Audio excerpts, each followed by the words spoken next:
예수님의 비유의 말씀을 잠깐 생각해보는 시간을 좀 갖도록 하겠습니다. 오늘 본문의 비유는 아주 간결하면서도 짧은 비유입니다. 한 포도원 주인이 포도원에다가 무화과나무를 심었습니다. 왜 포도원인데 거기에 무화과나무를 심었을까요? 아무래도 이 무화과나무에 특별한 관심이 있었기 때문이었을 것이다. 그렇게 우리는 짐작을 할 수 있습니다. 주인은 이 무화과나무에서 열매가 맺기를 기다렸습니다. 1년, 2년, 3년이 지나도 무화과나무에서는 아무런 열매가 맺히지 않았습니다. 3년이 지나도록 아무 열매를 맺지 못하는 그 무화과나무를 보고 있자니 이거는 땅만 버리는 꼴이 되고 만 것 아닙니까? 더 이상 열매 없는 이 무화과나무를 찍어버리고 차라리 그 자리에 다시 포도나무를 심든지 다른 나무를 심는 게 좋겠다. 그렇게 마음을 먹고 있을 때 이 포도원 지기가 이런 제의를 합니다. 본문 8절하고 9절 말씀인데요. 대답하여 이르되 주인이여 금년에도 그대로 두소서. 내가 두루 파고 거름을 줄이니 이후에 만일 열매가 열면 좋거니와 그렇지 않으면 찍어버리소서 하였다 하시니라. 1년만 더 기다려보자고 그렇게 포도원 지기가 주인에게 이야기하는 것으로 오늘 본문의 비유가 끝입니다. 좀 끝에 내용이 뭔가 이렇게 흐지부지 끝나는 것 같아요. 포도원 지기가 주인에게 이렇게 건의를 했으면 그것을 그렇게 해라 아니면 아니라 1년을 기다렸다라든지 아니면 주인이 버럭 화를 내가지고 난 더 이상 못 기다릴 테니까 당장에 찍어버리라 이런 얘기도 없이 그냥 여기에서 비유가 뚝 끝나버립니다. 근데 우리가 이제 이렇게 짐작을 할 수 있잖아요. 분명히 포도원 지기가 주인에게 건의는 했어요. 1년만 더 참아보자고 건의를 했고 포도원 주인이 그것에 반대하지는 않은 것 같아요. 만약에 반대했다면 당장에 찍어버리는 것으로 끝이 났을 텐데 아마 그냥 휙 집으로 들어갔는지 자기 길을 갔는지 어쨌건 간에 이 기회가 다시 한번 주어진 것처럼 보이는 그런 말씀으로 오늘 본문이 이제 비유가 끝이 나고 있는데, 자, 오늘 이 비유를 통해서 예수님이 주시는 교훈을 한번 우리가 생각을 해보려고 합니다. 먼저는 이 주인이 열매를 위해서 나무를 심었다라는 겁니다. 이건 너무나 당연한 이야기죠. 무화과나무는 열매를 맺는 유실수, 과실을 맺는 나무입니다. 무화과 열매 여러분 많이 드셔보셨죠? 예. 무화과 열매가 사실은 이렇게 시장이나 마트에서 본 지가 그렇게 오래되지는 않은 것 같아요. 지금 오래 전까지만 해도, 제가 어렸을 때만 해도 무화과나무 하면 꼭 이스라엘에 가면 그 성지에 가야 꼭 볼 수 있을 것 같았는데, 요즘은요 이렇게 길 가다 보면 트럭 뒤에 이렇게 현수막에 무화과 팝니다. 그래서 무화과를 막 팔아요. 우리나라에 저기 전라남도, 경상남도 그 지방, 아마 남쪽 지방인 것 같죠? 거기서는 이 무화과 나무를 재배한다고 합니다.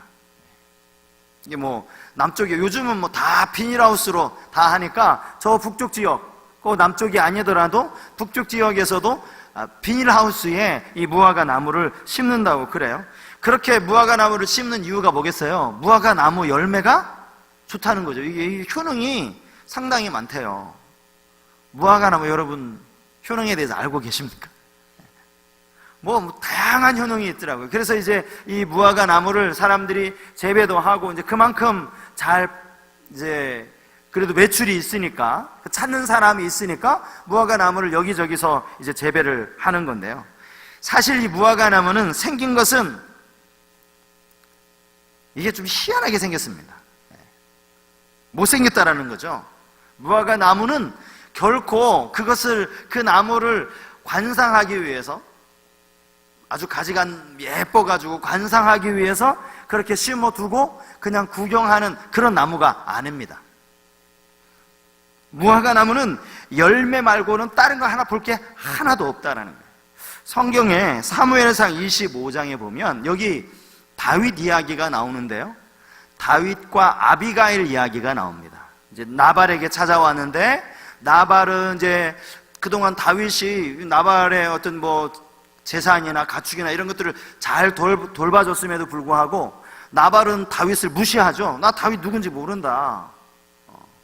조금 식량을 요구하는데 이 나발이 거절합니다. 그때 지혜로운 아비가일이 다윗의 마음을 달래기 위해서 뭐 이런 선물도 하고 저런 선물도 하는데 그 중에서 무화과, 여기 성경에 보면 무화과 뭉치 200개를 이렇게 선물로 보내요. 이게 아마 선물용으로도 사용되어졌던 그런 열매라는 것을 우리는 성경을 통해 알 수 있습니다. 선물을 할 정도로 이 무화과가 아주 또 사람들이 좋아하는 열매였고, 그 과실이 여러 가지 효능을 가지고 사람들이 이제 즐겨 먹는 그런 이제 과일이었다는 거죠. 열매를 맺는 무화과 나무는 당연히 그 열매 때문에 가치가 있는 것이지, 무화과 나무가 어느 날 보니까 뭐 꽃도 없는 나무니까 무화과 나무이긴 하지만요, 가지가 아주 멋있게 치렁치렁 아름답게 가지를 내려서 야 저거 한번 좀 계속 저걸 우리 정원에다 한번 옮겨 심고 관상수로 구경해야 되겠다, 그렇게 해서 내버려두는 나무가 아니라는 겁니다. 포도나무도 마찬가지예요. 포도나무, 제가 어렸을 때 저희 집에 포도 농사를 지었다는 얘기를 제가 몇 번 드렸는데, 여러분 이 포도 농사는요 가장 중요한 일이 봄에 하는 일 중에 하나가 가지치기입니다. 가지치기. 포도나무가 막 가지가 많고, 가지가 많으면 많은 가지마다 열매가 많이 맺힐 것 같죠? 물론 맺히기야 맺히지만 알이 작아요. 상품 가능성이 떨어지는 겁니다. 아무리 멋있는 가지가 막 사람의 눈을 홀리게 만들 정도로 그렇게 아름답게 가지를 뻗치고 있다고 해도 포도원 주인에게 필요한 건 그 가지 눈으로 감상하는 게 아니에요. 열매가 필요하지. 가차없이 잘라버립니다. 내가 너한테 무슨 그 아름다운 거 내가 그거 원하지 않아 하고 잘라버리는 게 이 과실수입니다. 과실수. 열매를 맺는 가지는 멋있게 생기는 것이 중요한 게 아니라 일단은 굵고 튼튼해야 됩니다. 그래야 거기에 열매가 맺기 때문입니다. 이 주인이 무화과 나무를 심은 것도 열매 때문이라는 거예요. 그런데 오늘 본문의 주인이 성경에 보니까 3년을 기다렸다라고 나오죠. 3년. 오늘 제가 책을 참고해서 보니까 이 3년이요, 사실은 무화과 나무를 심은 것에서 기준으로 하면 9년이 지난 거라고 얘기합니다. 9년이. 무슨 얘기냐? 무화과 나무는 처음 심으면 열매를, 이제 그가 자라서 열매를 맺기까지가 3년이 걸립니다. 4년째는 열매를 따먹을 수 있어야 돼요. 그런데 레위기 19장 23절에 보면 이 율법의 말씀에 거기 뭐라고 되어 있는가 하면, 모든 나무의 열매는 첫 3년 동안은 먹지 마라, 부정한 것이다. 먹지 못하게 되어 있어요. 따지도 말도록 되어 있습니다. 그러니까 4년차, 5년차, 6년차 동안은 뭐 열매를 많이 맺히건 맺히지 않건 간에 따지도 못하는 거예요. 하나님이 법으로 정해놓은 거기 때문에. 그렇게 6년을 지나죠. 자, 그러면 이제 제대로 포도원 주인이 무화과 열매를 딸 수 있는 해가 7년차부터인데 7년차부터 계산해서 3년을 기다렸다는 거예요. 왜냐하면 먹을 수도 없는 것을 성경이 기다렸다라고 말할 의미가 없잖아요. 먹지도 못하는데 뭘 기다립니까? 주인이 그렇게 얘기하잖아요. 내가 3년이나 기다렸는데, 이 이야기는 뭐예요? 첫 해부터 열매가 열리지 않았다는 거예요. 8년, 7년차, 8년차, 9년차 되도록 열매가 열리지 않은 거예요. 이 주인의 인내심을 우리가 짐작할 수 있죠. 하나님께서 당신의 자녀를 부르신 이유도 요한복음 15장에 보면 열매를 위해 불렀다고 나와요. 나는 포도나무요, 너희는 가지다. 포도나무 열매는 나무에 열립니까? 가지에 열립니까? 가지에 열리죠. 하나님은 우리 모두에게 포도나무 가지로 열매를 맺기 원하신다는 거예요. 우리 모두가 신앙생활을 통해서 하나님께 맺어드려야 되는 것이 바로 이 열매라는 거예요. 자, 결국에 3년을 기다리고, 제가 그래서 이 자료가 맞나, 총신의 유상섭 교수님이 쓴 책을 또 제가 참고를 했더니 거기도 똑같이 나와 있어요. 9년을 기다린 거라고. 자, 그런데 그럼에도 불구하고 오늘 본문을 가만히 또 보면 1년의 기회를 또 얻는 거예요. 그죠? 9년째 기다렸는데 이 무화과 아무런 열매를 맺히지 못했어요. 그런데 또 1년의 기회를 얻는 것입니다. 사실 가만히 보면 주인의 입장에서는요, 이건 손해나는 일입니다. 손해도 이만저만한 손해가 아니에요. 그럼에도 불구하고 이 포도원 지기가 주인에게 이렇게 이야기합니다. 한 해만 더 기다립시다. 한 해만 더 기다리라는 그 의미가 뭐겠습니까? 이 포도원, 여러분, 지금 제가 오늘 본문의 제목을 또 한 번의 기회라고 그렇게 제목을 잡았는데, 여기에서 기회를 잡은 건 포도원 주인도 아니고요, 무화과 나무도 아니고요, 포도원 지기입니다. 포도원 지기. 그에게 기회를 얻은 거예요. 그가 기회를 얻은 것입니다. 그가 1년을 다시 주인에게 1년만 말미를 더 달라고 그렇게 요구하면서 이 포도원 지기가 어떻게 하겠다는 겁니까? 1년을 그냥 한번 가만히 내버려 두겠다는 겁니까? 뭐 어떻게 하겠다는 거예요? 오늘 성경에 보니까 똑같이 고랑도 파고 거름도 주고 내가 똑같이 이 무화과 나무에 정성을 다하겠다라고 그렇게 이야기하는 것 아닙니까? 그러니까 이 포도원 지기는요, 지금 3년을 이렇게 애쓴 게 아니라 총 몇 년을? 9년을 애쓴 거나 마찬가지라는 거예요. 사실 여러분, 이 비유는 예수님이 하신 비유이면서, 사실 이 비유는요, 앞에 우리가 읽지 않았지만 1절에서 5절까지 내용은 예수님이 지금 이스라엘 백성들에게 회개의 열매에 대해서 이야기하십니다. 그러니까 회개에 대한 이야기를 하시면서 이 비유의 말씀을 주신 것은, 여기 말하는 이 무화과 나무는 오늘 본문의 문맥으로 보면 회개하지 않는 이스라엘 백성들을 말하는 거예요. 너희들이 열매를 맺어야 된다. 왜 열매가 없니? 이 열매는 무화과 열매이지만 사실은 상징적으로는 회개의 열매를 말하는 거예요. 그러면서 그들에게 한 번만 더 기회를 주자라고 말하는 그 포도원 지기는 예수 그리스도를 의미하는 겁니다. 그리고 그 포도원 지기의 말에 성경에 뭐 그렇게 해라 라고는 기록되어져 있진 않지만 그것을 묵인한, 허락한 것 아닙니까? 그 허락한 사람은 포도원 주인, 곧 하나님을 의미하는 거예요. 이 비유의 흐름은 이렇습니다. 자, 우리 주님께서 포도원 지기로서 또 한 해 우리를 기다리신다는 거예요.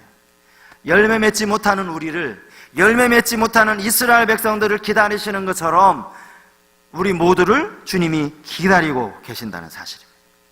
단순히 기다리고만 계시는 것이 아니라 분명히 또 우리를 위해서 기도하고 계시고 우리에게 열매가 맺히기까지 애를 쓰고 계시는 분이 바로 우리의 포도원 지기이신 예수 그리스도이신 줄 믿습니다. 제가 이 본문을 묵상하면서 이런 생각을 해보게 됐습니다. 물론 당연히 여기 나와 있는 이 포도원 지기는 예수님을 의미하는 거기는 하지만 이것을 좀 확장시켜 보면 여기 기록되어진 이 포도원 지기가 우리 자신일 수도 있다는 거예요. 더 나아가서 이 포도원 지기는 저는 우리 주일학교를 담당하고 있는 우리 선생님들이 포도원 지기일 수 있다라는 생각을 하게 된 겁니다. 왜요? 주일학교 아이들을 신앙교육을 하는 것이 이게 당장에 뭔가 열매가 맺혀지는 것처럼 보이지 않는 수고로운 일이기 때문입니다. 정말 수고로운 일이에요. 사실 여러분, 여기 뭐 주일학교 교사분들 아마 다 알고 계실 거예요. 왕년에 또 교사 뭐 다 해보신 분들도 계시겠지만 사실은요, 교사가 시간도 2배 이상을 써야 되는 겁니다. 아시죠? 우리 뭐 교회 안에서 찬양대도 있고 뭐 안내도 있고 여러 이런저런 봉사들이 많이 있지만 그거는 내가 본 예배 드리면서 얼마든지 할 수 있는 봉사예요. 안내하면서 2시간 예배 드리면 되고 찬양대 서면서 2시간 예배 드리면 돼. 근데 주일학교 우리 선생님들은 본 예배는 본 예배대로 따로 드리고 다시 아이들을 위한 예배를 2번 드리는 거예요. 어떻게 보면 2번. 시간적으로도 2번을 사용하는 거죠. 또 뿐만 아니라 이게 뭐 아이들이 그냥 이번 주일에 안 나오면 안 나오다 보다 하는 선생님이 누가 계세요? 제가 이제 몇 분 이야기를 전해드려서 알아요. 심지어는 차를 데리고 그 집 앞까지 가서 못 일어나니까, 에? 선생님이 갈게, 집 앞에 갈게, 버스 타고 오려면 시간 많이 걸리고 집 앞에까지 가가지고 그 아이를, 자기 반 아이를 픽업해가지고 오는 이런 선생님들이 있다라는 거예요. 이렇게 많이 애를 쓰는데요, 이게 열매가 당장 눈에 보이는 열매가 맺힐 것 같으면서도 이게 잘 안 맺혀지는 거예요. 예를 들면 이거죠. 우리 맡겨진 아이들 위해서 열심히 기도하고 말씀을 잘 가르쳐요. 지난주에는 말씀을 참 잘 들은 것 같아요. 그래서 이 아이가 지금 말씀을 잘 듣고 또 예배를 잘 드리고 신앙이 잘하고 있구나 싶은데 그 다음 주일 보면 안 나왔어요. 왜 안 나왔나 보니까 친구들하고 싸웠대. 그러니까 주일에 분반 시간에 선생님이 잘 가르친 거 잘 듣고 나가면서 싸운 거야. 제 꼴보기 싫어서 안 나온다는 거예요, 교회에. 여러분, 그러면 교사의 마음이 무너지는 건 아닙니까? 내가 뭐 잘못했니? 너 나한테 뭐 상처받았니? 아니래요. 저 친구 보기 싫어서 안 나온대요. 이러면 여러분, 교사 있으면 이게 얼마나, 이 포도원지기 입장에서 이게 얼마나 힘든 겁니까? 또 열심히 믿음 주의를 잘 지켜야 돼, 믿음 생활 잘 해야 돼, 뭐 그렇겠다고 이야기를 했는데 딱 시험 기간 되면 안 와요. 너 오늘 왜 못 왔니? 전화하면 엄마가 학원 가랬어요. 그러니까 엄마는 교회 오고 너는 시험 기간 끝나고 가면 되잖아. 이번 주는 너 시험 기간이니까 이제 학원 가야지 하고 엄마는 교회 와서 아이를 위해 기도하는 거예요. 저기 강남에 칠학군입니까? 팔학군입니까? 이러고 있어요. 왜 교사 입장에서는 도대체 이걸 뭐 어떻게 해야 되는 건지. 애는 많이 쓰고 있는데 친구하고 서로 관계가 틀어지면 교회를 안 오고, 엄마가 얼마나 순종적이지, 한마디면 그냥 뭐 즉각 순종이래요. 학원 가야 되지 않아? 그러면 네, 알았어요. 이런 가운데서 여러분, 이 교사가 얼마나 힘이 빠지는지 압니까? 그런 부분에서 포기하고 싶고 열매가 안 맺히는가 보다, 올해도 이렇게 수고했는데 또 이 열매가 잘 안 맺히는구나, 낙심하기 쉽다라는 거예요. 저는 오늘 이 말씀을, 오늘 이제 교사를 좀 위로하고 교사를 격려하는 이 자리에서 이 말씀을 제가 준비한 이유는 뭐냐 하면, 그럼에도 불구하고 이 포도원지기가 다시 1년 동안 내가 애쓰겠다고, 또 이 무화과 나무를 위해서 열심히 거름도 주고 열심히 고랑도 파주고 열심히 애를 쓰겠노라고 그렇게 결단한 것처럼, 우리 교사들이 정말 맡겨진 영혼을 위해서 참 많이 또 올 한 해도 힘을 내는 그런 은혜가 있었으면 좋겠습니다. 자, 아까 점심 식사를 하면서 우리 교회에 이제 뭐 30년이 됐으니까 초창기에 교사하셨던 우리 권사님 이야기를 제가 들으면서요,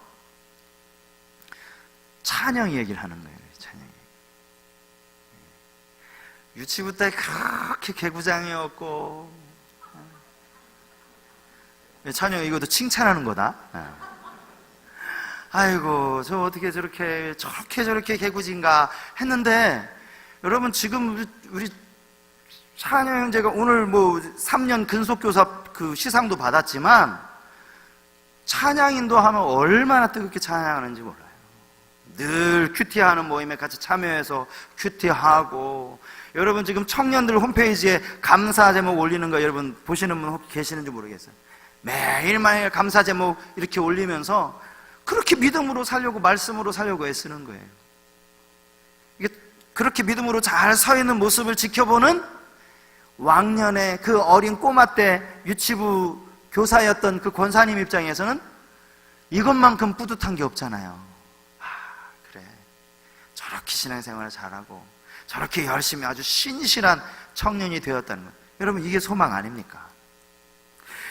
오늘 9절 말씀, 제가 처음에도 말씀드렸잖아요. 왜 이게 결론이 없을까? 뭔가 이렇게 좀 아주 좀 그 해피엔딩으로라도, 해피엔딩, 뭐예요 해피엔딩이? 1년을 참았더니 과실이 100배가 열렸다, 아니 뭐 이런 구절이 좀 나오든지, 아니면 1년을 기다려도 여전히 없어서 그냥 결국에는 찍어버렸다라든지, 뭐 아무런 결론이 안 나와요. 그죠? 구절로 그냥 끝나버려요. 여러분 왜 끝났다고 생각하세요? 지금 포도원 지기가 열심히 걸음주고 있는 거거든요. 아직 끝나지 않은 거예요. 열심히 지금 걸음주고 열심히 땀 흘리고 있는 겁니다. 기대를 가지고 올 한 해는 분명히 이렇게 땀 흘렸으니까 분명히 열매가 있을 거야 라는 그런 기대를 가지고 열심히 땀 흘리고 지금 과정 중이라는 거예요. 과정 중. 어떤 의미에서요, 이 구절의 이 결론은, 이 본문의 비유의 결론은 포도원직인 우리에게 달렸습니다. 우리 교사들에게 달렸어요. 우리가 애쓰고 노력하는 만큼 또 하나님 분명히 일하실 거라고 그렇게 믿습니다.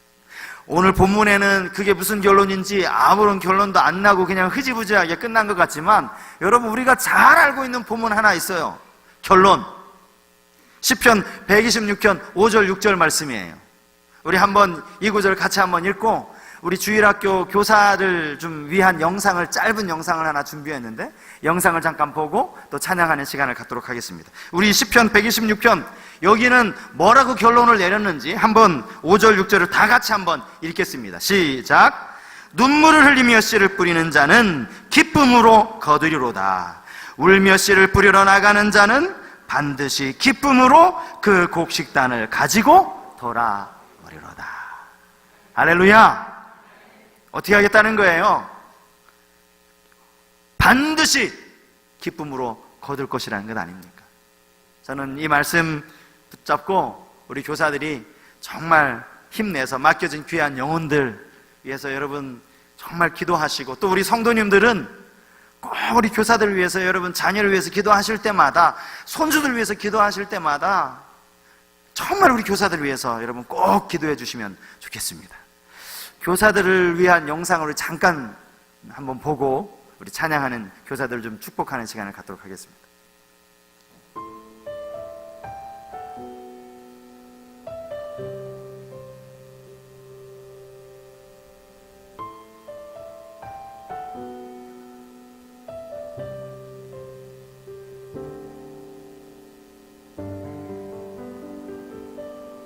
나의 즐거운 마음 받아주소서.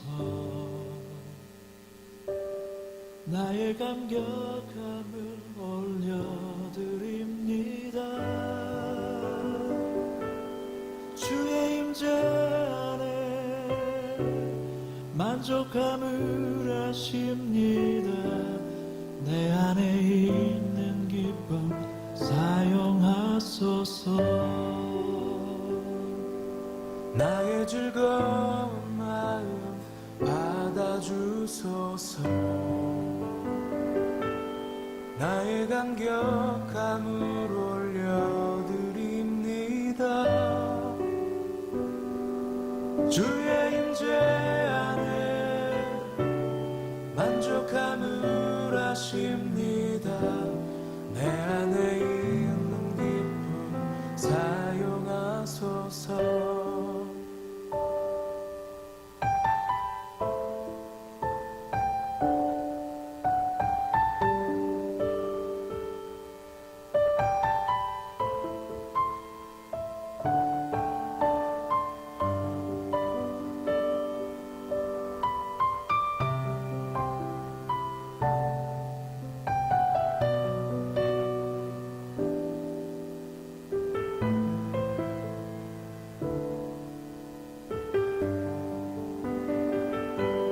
주의 임재 안에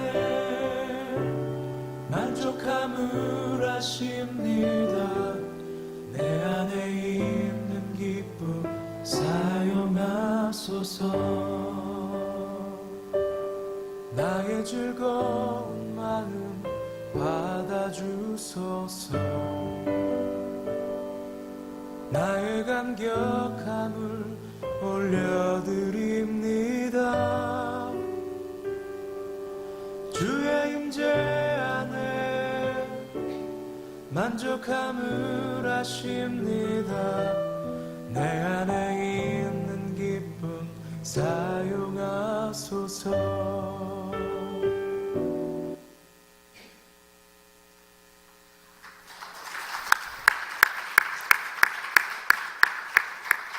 처음에 이 영상을 보는데 뭉클하더라고요. 영혼을 섬기는 게 이게 참 쉬운 일 아니죠. 애를 쓰고 애를 써도 지나고 나면 또 다시 그 자리인 것 같고, 한 영혼을 신앙으로 세워가는 게 여러분 다 부모로서 여러분 경험하지 않습니까? 이 시간에 우리 주일학교 교사들을 좀 축복하면서 이 찬양을 좀 불렀으면 좋겠습니다. 하나님은 너를 지키시는 자, 너의 우편에 그늘 되시. 이 교사들이 일어서는 게 좀 쑥스러울 것 같으니까요, 이 교사 있는 쪽을 향하여서 우리 손을 이렇게 뻗쳐가지고 이분들을 정말 축복하면서, 또 주위에 혹시 교사분들 저 뒤에도 계시고 교사분들 많이 계신데 한번 축복하면서 이 찬양 부르고 교사들 위해서 한번 기도했으면 좋겠습니다.